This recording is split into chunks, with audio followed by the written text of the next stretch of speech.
السلام علیکم ورحمۃ اللہ وبرکاتہ نحمدہ ونصلی علی رسولہ الکریم اما بعد بلوغ المرام من ادلۃ الاحکام کتاب الطہارت باب المیہ حدیث نمبر 12 وعن ابی ہریرہ رضی اللہ تعالی عنہ قال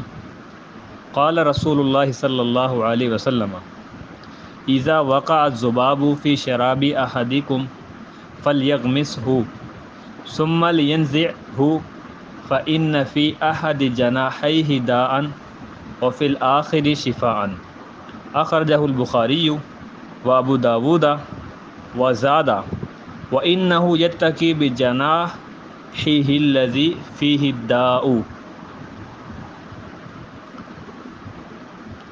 ابو ہریرہ رضی اللہ تعالیٰ عنہ بیان کرتے ہیں کہ رسول اللہ صلی اللہ علیہ وسلم نے فرمایا اذا وقع الذباب، جب واقع ہو جائے، ذباب کہتے ہیں مکھی کو،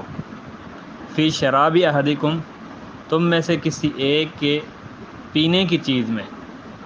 مکھی گر جائے، واقع ہو جائے، فلیغمسہ، تو نبی علیہ السلام نے حکم دیا ہے کہ اس آپ کے پینے والی مشروب کے اندر مکھی کو غوطہ دلائیں، مکھی کو ڈبکی دلائیں، ثم لینزعہ، پھر اس مکھی کو نکال دیں، فإن فی احد جناحیہ داء، بے شک اس کے ایک پر کے اندر بیماری ہوتی ہے، وفی آخر شفاء، اور دوسرے پر کے اندر شفا ہوتی ہے۔ اس حدیث کو اپنی کتاب کے اندر بیان کیا ہے امام بخاری رحمۃ اللہ علیہ نے، اسی طرح امام ابو داود رحمۃ اللہ علیہ بھی اپنی کتاب میں اس حدیث کو لے کر آئے ہیں۔ امام بخاری 2 مقامات پر اس حدیث کو لائے ہیں، اور اب امام ابو داود رحمۃ اللہ علیہ نے آخر میں چند الفاظ کا اضافے والی سند حدیث بیان کی ہے، جس کے اندر مزید یہ تفصیل سے حدیث موجود ہے، اور وہ الفاظ اس طرح ہیں، وَإِنَّهُ يَتَّقِي، کہ بے شک وہ بچاتی ہے اپنے آپ کو، بِجَنَاحِ الَّذِي فِيهِ الدَّاءُ، اس پر سے جس کے اندر بیماری ہے، یعنی کہ وہ اکثر کوشش کرتی ہے کہ اپنا وہ پر گرتے وقت مشروب میں ڈالے، آپ کی کسی پینے کی چیز میں ڈالے کہ جس کے اندر بیماری ہے، اور جو شفا والا پر ہے وہ اس کو بچا کے رکھتی ہے۔ حدیث کی تشریح کی طرف مختصر سی چلتے ہیں۔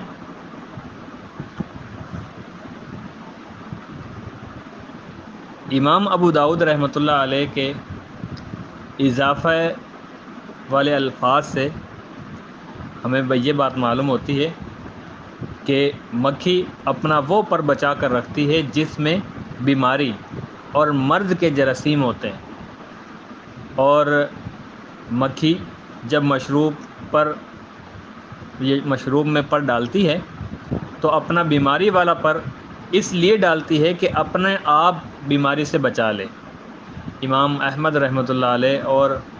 ابن ماجہ رحمۃ اللہ علیہ کے ہاں یہ ہے کہ مکھی زہر والا پر آگے کرتی ہے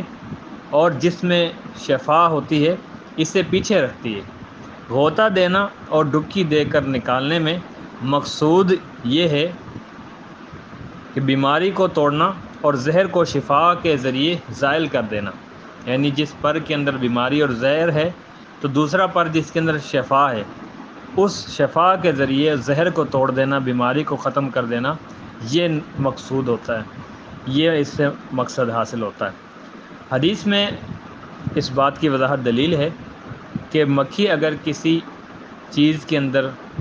وہ گر کر مر جائے تو وہ چیز نجس نہیں ہوتی، یعنی کوئی پینے کا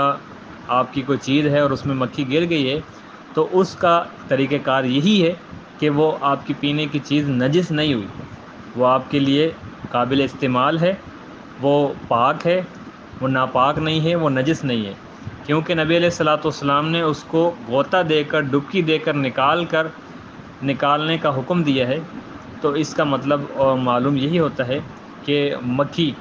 نجس نہیں ہے، ناپاک نہیں ہے کہ وہ آپ کی پینے والی چیز کو ناپاک اور نجس کر دے، وہ نہیں کرتی۔ اسی لیے اس کتاب کے اندر، کتاب الطہارت باب المیہ کے اندر اس حدیث کو ذکر کیا کہ اس کا تعلق پانی کے ساتھ ہے، مشروب کے ساتھ ہے، تو اگر کسی مشروب میں مکھی گر جائے تو وہ پانی ناپاک اور نجس نہیں ہوتا۔ اگر اس حدیث میں ہم غور کریں تو ہمیں ایک بات اور معلوم ہوتی ہے، وہ یہ ہے کہ کسی ضرر کو دور کرنے کے لیے، کسی نقصان کو دور کرنے کے لیے مکھی کو مارنا جائز ہے، وگرنہ بغیر کسی ضرورت کے اس طرح کی چیزوں کو مارنا یہ جو فعل درست نہیں ہے۔ لیکن نبی علیہ الصلوۃ والسلام نے یہاں اس کے ضرر سے بچانے کے لیے اس کو غوطہ اور ڈبکی دینے کا حکم دیا۔ اس کے بعد اگرچہ وہ مر جاتی ہے تو اس کے ضرر سے بچنے کے لیے اس کو مارنے کا ہمیں اس حدیث سے اس بات ملتا ہے کہ ضرر والی چیز کو انسان اگر مار دے تو اس کے مارنے سے کوئی گناہ وغیرہ انسان کو نہیں ہوتا، اور یہ عمل کوئی خراب بھی تصور نہیں کیا جاتا۔ ہمیں اس حدیث پر عمل کرنا چاہیے نبی علیہ الصلوۃ والسلام کی۔ اگر ہمارے کسی پینے کی چیز میں، چائے میں، دودھ میں، لسی میں، کوئی بھی ایسی کھانے پینے